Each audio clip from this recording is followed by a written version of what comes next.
It's really hard to talk about because before I came here, I was a walking dead person. I started using drugs in 1986. It got really to the point where I couldn't even go to the food banks and churches because they didn't want me in there. I was that bad. Even my daughter didn't want me around, and she was on the street with me. Because I would rob and steal from anybody, including my daughter.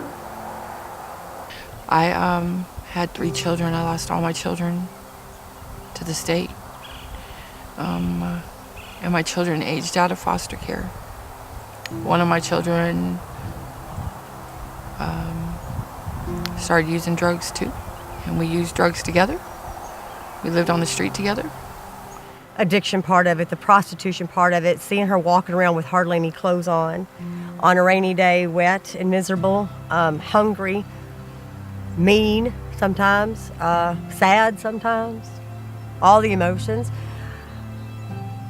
A lot of her was in me, but I was too an addict, so I understand that part of the devil's den. There was a group of people that came one day, and I was sitting on the block. They pulled up and they posted up, and they started having a service, and then they would feed people. I was listening to the message, and there was a lady that was sitting up in front of me, and she started crying really bad, and Tracy went up to her, and I heard her say, "If you're tired of this, you can do something. I got somewhere you could go."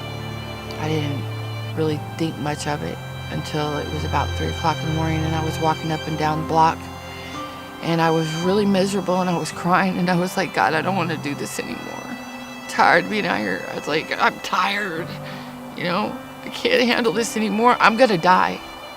Right after one of the times that I OD'd, I got out of the hospital, and I was walking down the block, and I was tired. And I remembered what she said, that if I was tired, I could do something different. And I couldn't wait for Saturday morning to come in. And I went down there, and I said, I'm not leaving. I want to go somewhere. I want to do something different. And he called Teen Challenge. I think that when I was driving, I remember somewhere in the conversation, they mentioned that it was 12 months. And I was like, what? But I figured if I've given the devil 30 years, I can give God 1 year. Right? And that's what I'm choosing to do today. And because I'm tired. And it's time that my life changes. And I know if I don't do nothing different, nobody else around me, none of my loved ones or anybody else is going to do nothing different. That's why I never gave up on her, because no one ever gave up on me. And so you usually give back to the community what you got. Honestly, there's no greater feeling than to have a soul saved from the pit of hell. God has got my daughter Nicole, and she's now in a Teen Challenge in Pasadena. She's seen me at my worst, when everybody else gave up on me. She didn't give up on me, and she made me feel like a beautiful woman, even when I didn't love myself.